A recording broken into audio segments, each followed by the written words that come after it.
Welcome. We're going back in time, exactly 40 years ago from today, to revisit the movies that filled theaters, shaped pop culture, and sometimes slipped through the cracks. This is 40 Frames Ago.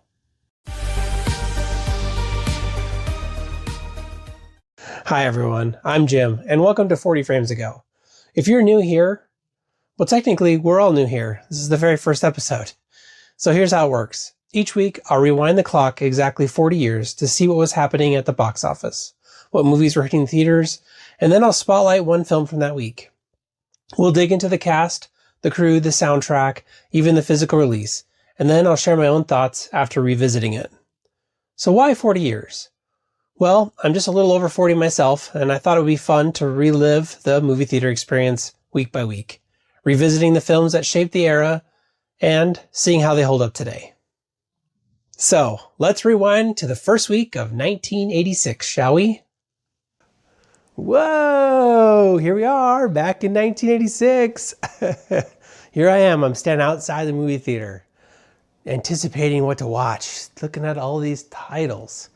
That faint smell of popcorn in the air. Oh man. Let's see here. Oh, Rocky IV, pulling punches still. Look at that. Out of Africa. Oh man, I haven't seen Out of Africa. I need to see that. Color Purple, man, demanding our attention. Jeez, what else we got here? Spies Like Us. Oh, I love that movie, man. It's such a good movie. Oh man.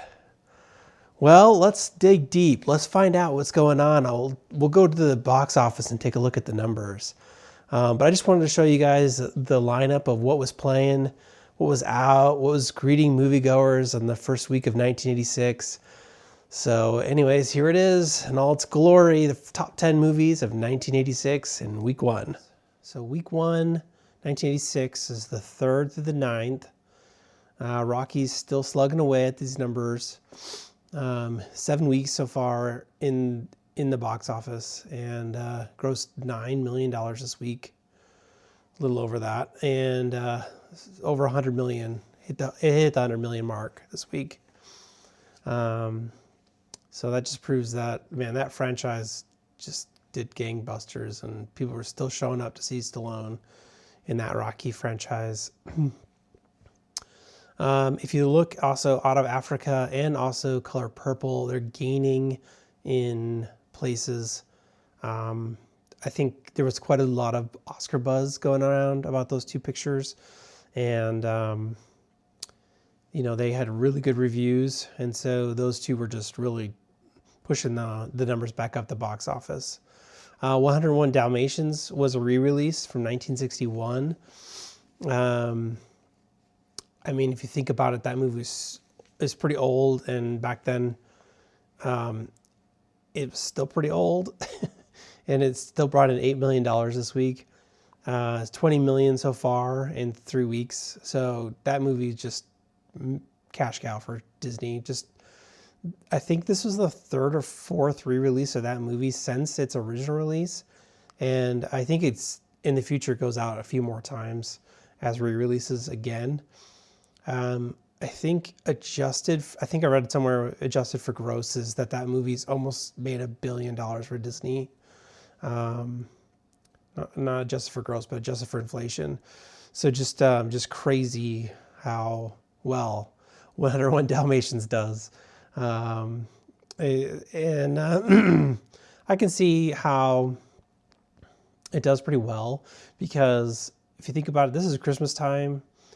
Christmas is over, families are still together, New Year's happening, so still a lot of family time. So families need to go see family movies.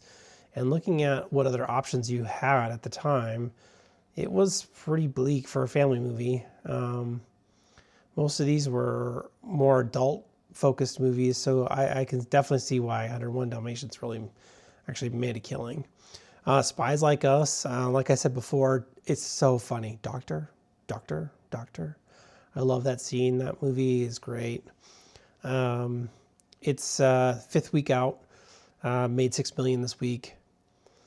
And so the other thing to talk about is Back to the Future. If you look at that, number 13th, $193 million. That movie has been out for 28 weeks. It's still at 737 theaters and still bringing in money. I mean, we're going to watch Head Office this week, and it's the only new movie this week. And part of this channel was to kind of like focus on what was releasing this week. And there's no other new releases this week. It's just Head Office. So that's the one we're going to be watching. But Back to the Future, which has been out for 28 weeks, almost made the exact same amount that this movie that just came out did. The other thing I noticed about Head Office is it's the first week of release, and it was beat out by 9 other movies that were all out for more than 3 weeks. So this is just crazy how a new movie just really crashed. This did not do well at the box office. So anyways, let's go to our next slide here. We'll talk about the movie poster. All right, so if we pull up the poster for Head Office, you can tell it's pretty cluttered. It's really hard to read kind of what's going on. If you were to, walk by and see this up in a movie case inside of a theater, you wouldn't be able to read any of this stuff. I can barely read it, and I have it on the screen. It's got a picture of a nice big building, very,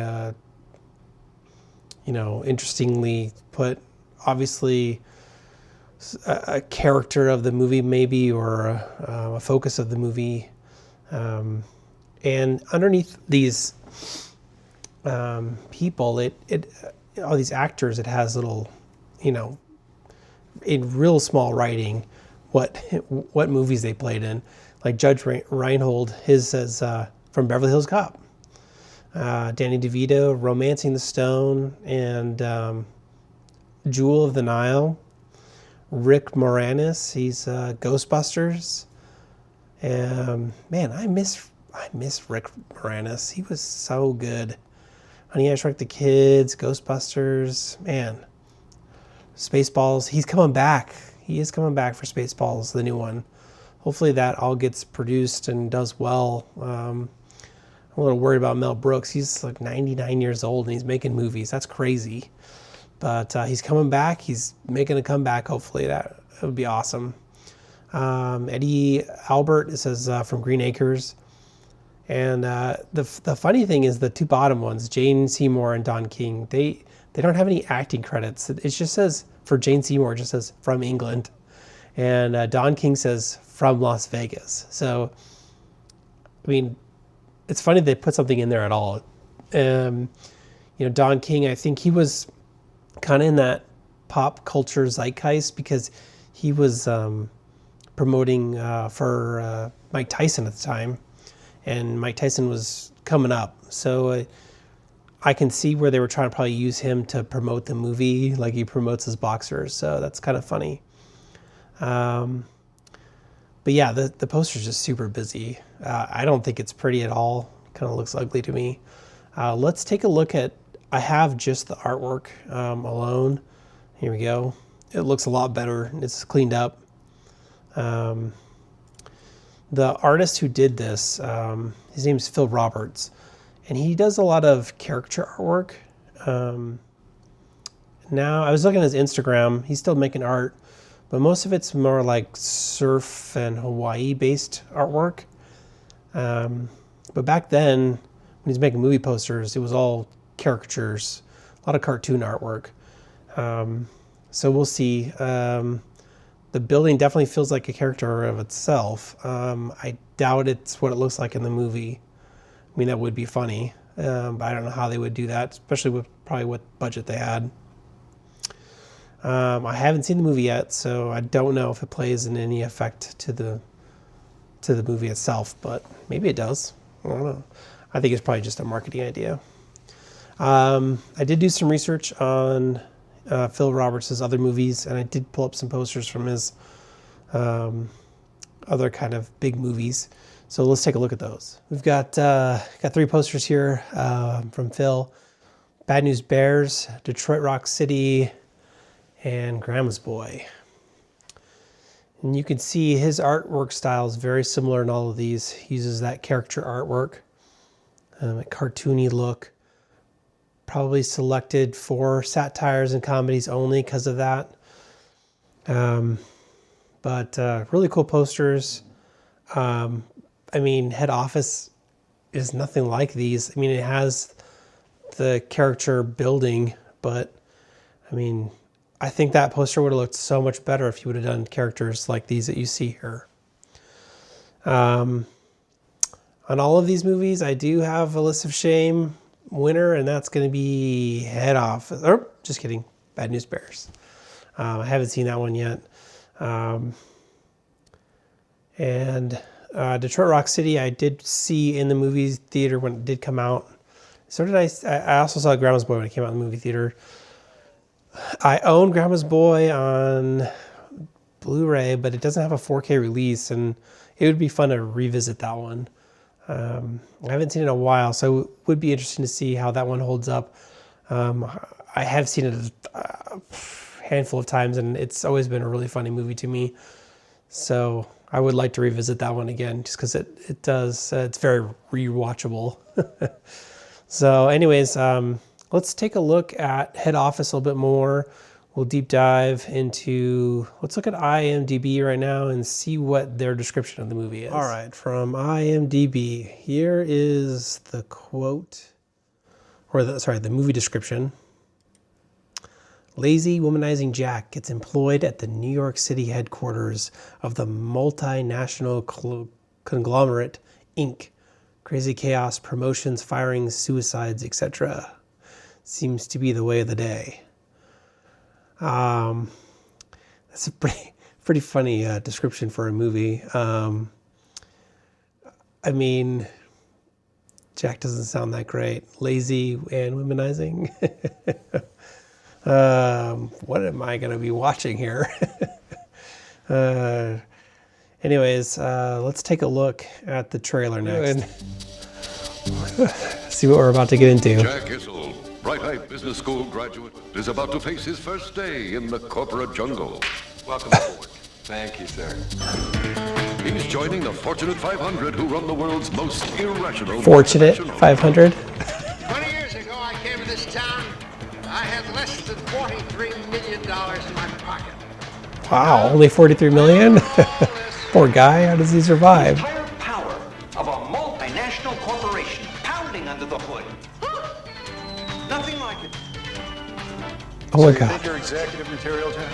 I got 35 lines here. I can't talk to you. Hang on for 1 second. Mr. Young's on 3. Tell them to hold. Your wife's on 5 from the hospital. Her father just passed away. Tell me what to hold. Your mechanic's on 6. He wants to talk to you about your Mercedes. Yeah.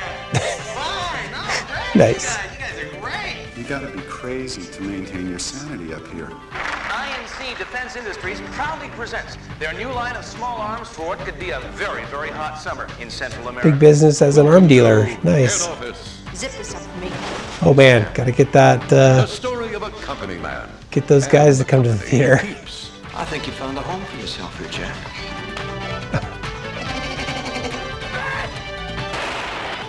Definitely feels 80s. I need some cream and sugar. I love that synth beat in the background. Make the meeting.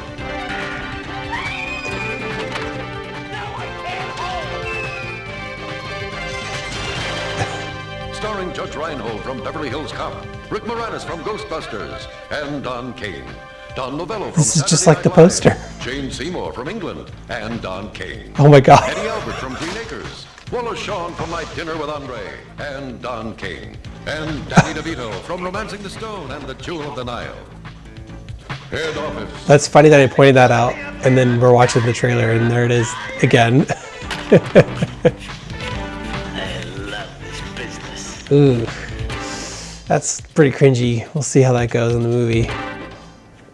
All right, well, let's take a look at the DVD. I had to buy this on DVD because there's no Blu-ray, there's no 4K. There's only a DVD, and I was able to find a copy, which is good.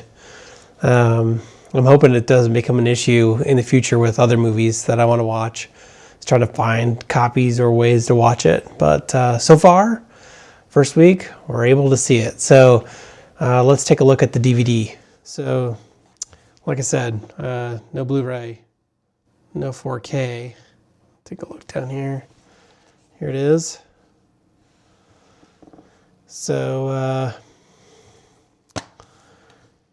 it's pretty sad that there's nothing to this movie either. There's no behind-the-scenes features or any special features whatsoever, it looks like. I haven't popped it in my DVD player yet, but for the back, there's absolutely nothing here. I mean, the audio's in 2.0. There's no 5.1 surround or anything like that. The cover's pretty interesting. They looks like they went away from the caricature art and went with a different artwork set altogether. I'm guessing to try to sell more DVDs by using, Jane Seymour and lingerie to help us sell some movies. There's a quote on the front right here. It says, "Boardrooms will never look the same way again," and it's by the Chicago Sun-Times. I thought that was interesting that it had a quote on it, and I wanted to read the review. So I tried to find it, and I did find it. The review is from Roger Ebert, and his actual review is pretty harsh. He gave the film just 1.5 stars out of 4, dismissed it as a scattershot satire that never really found its footing. So the studio basically cherry-picked the one line that sounded positive and slapped on the box art. I thought that was pretty funny. But anyways, if you're interested in adding the movie to your library, it is available on Amazon. I'll put a link down in the description. Just a heads up, it is a affiliate link, so it'll help out the channel if you do purchase something from Amazon with that link. It's a small way of helping me out, helping kickstart this channel, this 40 frames ago movie thing. So anyways, if you want to add it to your collection, links in the description down below. I'm going to head over to the movie theater and we'll give it a shot.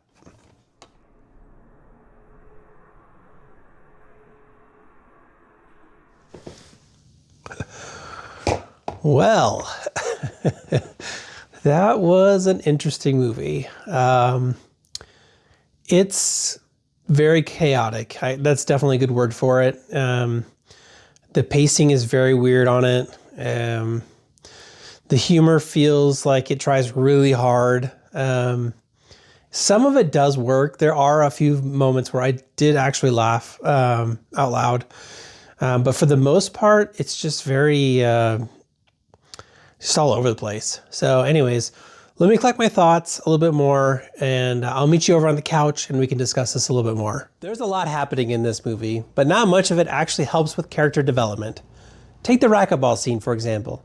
It doesn't add anything to the story and just feels like wasted time. On top of that, the editing is pretty rough in places, with repeated shots and cuts that are so obvious you can see the splices. Rick Moranis' character is especially grating. His performance feels way over the top, almost like he didn't have any real lines, and tried to improvise by mumbling or repeating himself. Honestly, I was not sad when they killed him off. I was more curious to see what Danny DeVito's character would bring to the table, but that storyline fizzled out just as quickly. Jane Seymour, best known for the movie Somewhere in Time, was billed as from England on the poster, almost like she was a nobody. But she doesn't leave much of a mark here, which makes it surprising that she was featured so prominently on the DVD cover. I kept thinking she looked familiar, and then it hit me. She was the mom on Wedding Crashers, which was a much funnier role for her. The synth-heavy soundtrack is hard to miss. It's funny now, but probably wasn't meant to be at the time. Same goes for the dialogue. It's extremely cheesy, which makes it entertaining in hindsight, but it's clear the writing wasn't strong. One of the more absurd but memorable touches is the company's product catalog. They sell everything from hair removal cream to machine guns to nuclear bombs. My favorite gag is the bit about selling fighter jets to tribespeople. The visual of them in the background with no clothes on, yet somehow affording multi-million-dollar jets is hilarious. And the line about them not having any pilots and that they just roll the jets down hills at each other was so funny. Then there's Don King. He's technically in the movie, but blink and you miss him. It's funny how the marketing hyped him up in the trailer and poster, only for him to barely appear. The running joke about the chauffeur missing exits and later missing helicopter landing spots feels like an inside joke that the filmmakers forgot to share with the audience. It just doesn't land. On the other hand, the male model runway show for the gun catalog is peak 80s absurdity. Muscle-bound men strutting around with firearms like it's Fashion Week. Through all the chaos, Judge Reinhold stands out. He's genuinely likable and does a solid job with the material he's given, even if the storytelling doesn't do him any favors. The score was done by James Newton Howard, one of his very first films. He went on to score over 100 movies: Pretty Woman, The Fugitive, The Dark Knight, The Hunger Games, and so many more. Here, the soundtrack leans into quirky, synth-driven cues that try to match the satire. And it's easily forgotten, but cool to see the start of such a legendary career. All right, time to put this on the shelf. Before we dive into next week, quick pause. These videos take a lot of work, from digging through old box office charts to editing it all together. If you've been enjoying this trip back in time, hitting the like and subscribe makes a huge difference. It's free and it helps me by making these nostalgia-packed reviews while building a community of movie fans who love exploring cinema history. On to next week. We are diving into Black Moon Rising. I haven't even opened it yet. It's a sci-fi action thriller pinned by no other than John Carpenter.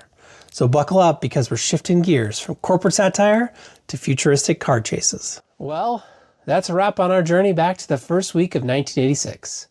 Drop your thoughts on the movie down in the comments. I'd love to hear what you think. And until next time, I'll see you in the rewind.